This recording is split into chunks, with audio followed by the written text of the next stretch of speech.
Hey everyone, I'm back with step 3 of the collaborative model, Describe the Issues.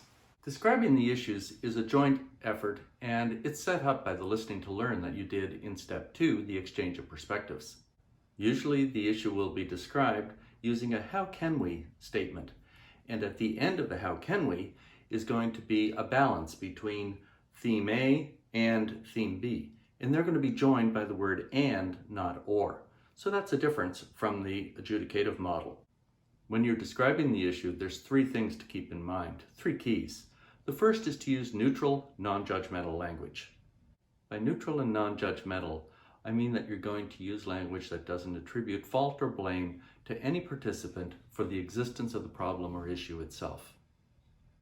When you use neutral, non-judgmental language, you're doing what Fisher and Urey called separating the people from the problem.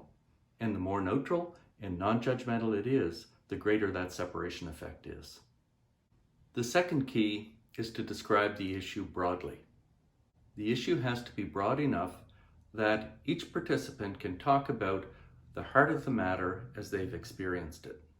Gordon Sloan in British Columbia used the analogy of an umbrella, and he said that if you posed the issue statement and it didn't really resonate with the participants, then just like an umbrella, you just open it more broadly, open it wider until everyone can fit their perspective within it.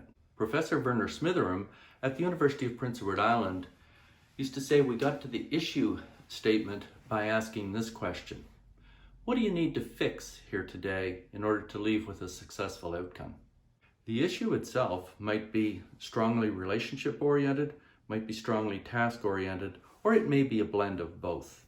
It might be as relationship-oriented as what do we need to do in order to fix our relationship, or it can be as task-oriented as what do we need to do in order to succeed in this project. The third key is that the issue, as described, ought not to suggest a solution. Now, this is exactly the opposite to the adjudicative model, where what you were trying to do was to persuade the other participant to your point of view. And so you would use the issue to tilt them in that way. Here, the idea is to search for a solution.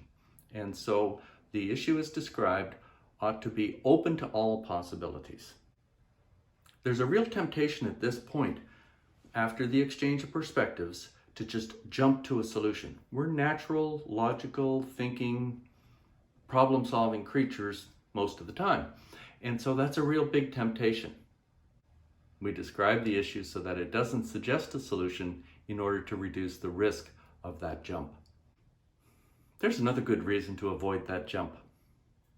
H.L. Mencken said that for every complex problem, there's a solution that's simple and neat and wrong.